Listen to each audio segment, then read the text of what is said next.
Bonjour à tous, bienvenue dans notre émission Étincelle.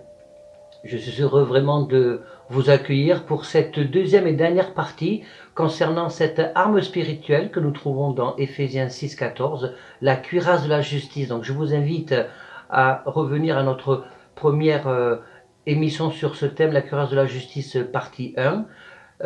Nous allons prendre maintenant la partie 2. La dernière fois, j'avais dit simplement en deux mots qu'il était important de se revêtir, de faire l'action de se revêtir de la cuirasse de la justice, que c'était un exemple métaphorique de l'armure de l'armée romaine, et que cette cuirasse nous protégeait les organes vitaux spirituels, le cœur, les poumons, tout ce qui représente le siège de nos émotions, notre respiration, notre relation avec Dieu. C'est important de se revêtir et pour se protéger également des attaques du malin dans tout ce qui est toute forme de pensée. Et là, je vais maintenant vous parler du mot de la justice. La dernière fois, j'avais parlé de revêtir et justice. Maintenant, je vais m'attacher à une autre partie du mot de la justice. C'est quoi la justice de Dieu? D'abord, je vais vous relire le verset de 6,14 parce que c'est important de bien l'emmagasiner, de bien l'enregistrer dans notre tête et dans notre cœur. Éphésiens 6,14, c'est pourquoi prenez toutes les armes de Dieu afin de pouvoir résister dans le jour mauvais et de tenir ferme. Après avoir tout surmonté, tenez donc ferme, ayez autour de votre taille la vérité en guise de ceinture, enfilez la cuirasse de la justice, mettez comme chaussure à vos pieds le zèle pour annoncer l'évangile, prenez en toutes circonstances le bouclier de la foi, avec lequel vous pourrez éteindre toutes les flèches enflammées du mal, faites aussi bon accueil au casque du salut et l'épée de l'esprit, c'est-à-dire la parole de Dieu. Voilà, la cuirasse de la justice. Là, dans ce cadre-là, quand il s'agit de la justice de Dieu, ça n'est pas la justice qui condamne, c'est la justice qui nous vient de la croix. Vous comprenez que il ne suffit pas uniquement de se protéger lorsque nous revêtons la cuirasse de la justice, mais le but des armes spirituelles, c'est pas uniquement de nous protéger, c'est effectivement dans un premier temps de nous protéger, mais pourquoi faire? En fait, c'est nous protéger pour que nous puissions passer à l'action. Si je suis protégé des agressions extérieures spirituelles, si je suis protégé contre moi-même, si je suis protégé de tout ce qui est non, de tout ce qui n'est pas conforme, à la parole de Dieu, eh bien, je vais pouvoir agir selon le cœur de Dieu. Et c'est ça l'enjeu, c'est ça la réalité. Jésus n'est pas venu pour amener une religion, je vous le rappelle, il n'est pas venu non plus pour faire de nous des pharisiens, des hommes religieux au cœur raide, au cou raide. Il est venu pour que nous puissions à notre tour manifester cet amour, cette même justice que Dieu a manifesté à notre égard, à chacun d'entre nous, à travers la croix, à travers le sacrifice de Christ à la croix. À la croix, la justice de Dieu, elle s'est révélée pleinement à la croix. Le mot justice veut dire dikaiousun. Alors il y a trois sens principaux au mot dikaiousun, et c'est ça qui est très riche. Donc c'est le premier sens, c'est être dans une condition acceptable par Dieu. C'est aussi le mot justice dikaiousun, ça veut dire marcher dans l'intégrité, être vertueux, être dans la pureté, être dans la droiture, accomplir des actions correctes, être dans un chemin approuvé par Dieu. Et la dernière signification, c'est le sens le plus étroit, c'est vraiment là, c'est la justice dans le sens de tribunal, c'est celui qui donne selon ce qui lui est dû. Voilà, donner ce qui est dû. Et cette dernière signification, donner ce qui lui est dû, eh bien, c'est à ce moment-là que Dieu manifestera sa justice au jugement dernier. Mais pour l'heure, il ne s'agit pas de cette signification du mot justice, nous donner ce qui est dû. Parce que Dieu ne condamne pas, le Seigneur ne condamne pas.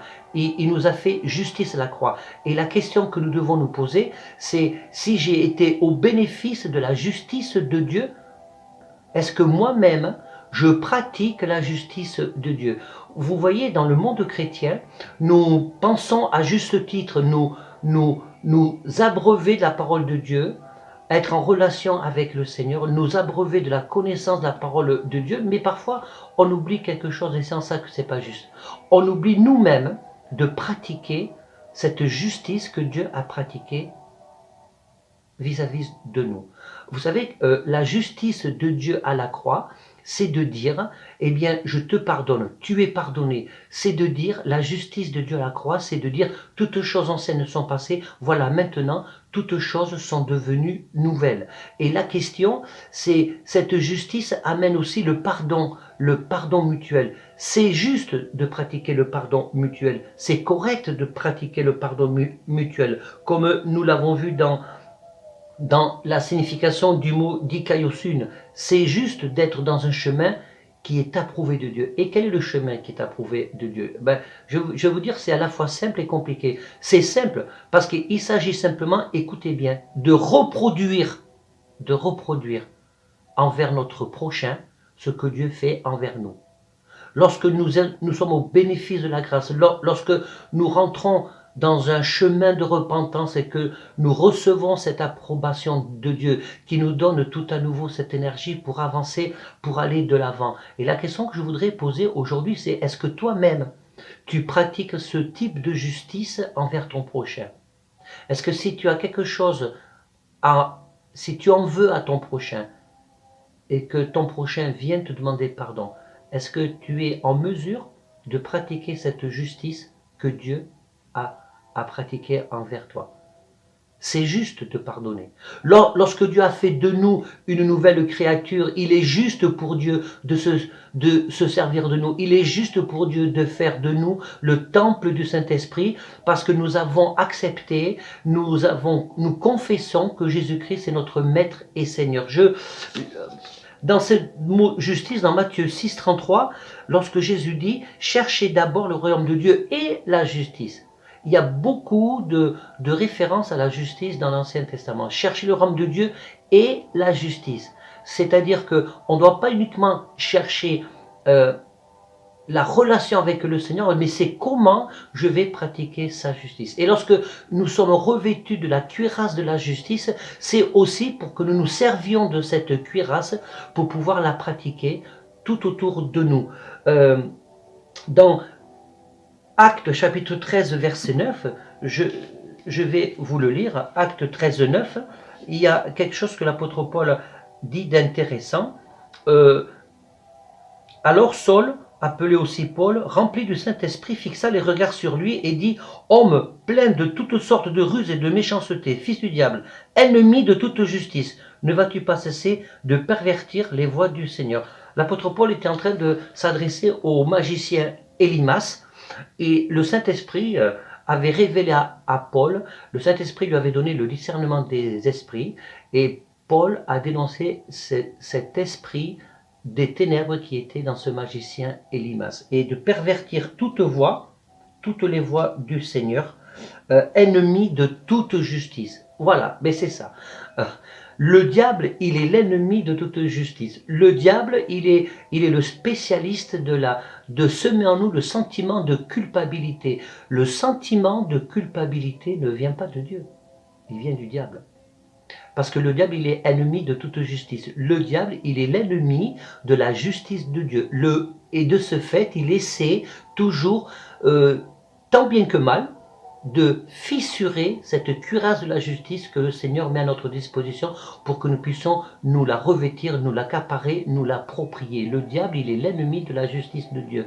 Et la justice de Dieu, eh bien, c'est celle de la croix, qui nous permet, avec cette cuirasse de la justice, de dire « Seigneur, je me présente devant toi comme je suis. Je me présente devant toi pour à nouveau, si c'est nécessaire, de rentrer dans ce chemin de la repentance. » Et il est juste pour Dieu de nous réhabiliter. Il est juste pour Dieu de nous fortifier lorsque nous rentrons dans ce chemin de la repentance, lorsque nous cherchons la justice de Dieu pour, à notre tour, eh bien, en faire bénéficier mon frère, ma sœur, mon prochain, qui que ce soit. Il est juste pour Dieu. La justice de Dieu, en fait, elle est liée à la grâce. Nous n'avons aucun mérite, parce que c'est juste pour Dieu. Dieu a manifesté sa justice en sacrifiant son Fils à la croix parce que nous ne pouvons pas payer le prix de notre péché. Il était beaucoup trop élevé. Alors Dieu, dans sa justice, sachant et dans son amour, sachant que nous ne pouvions pas payer la facture de notre péché, il a envoyé son Fils à la croix sans condition, et à notre tour sans condition. Et ça, c'est tout un travail. Nous devons absolument, nous mettre en marche, nous mettre sur ce chemin qui est correct, parce que la justice veut dire aussi chemin correct.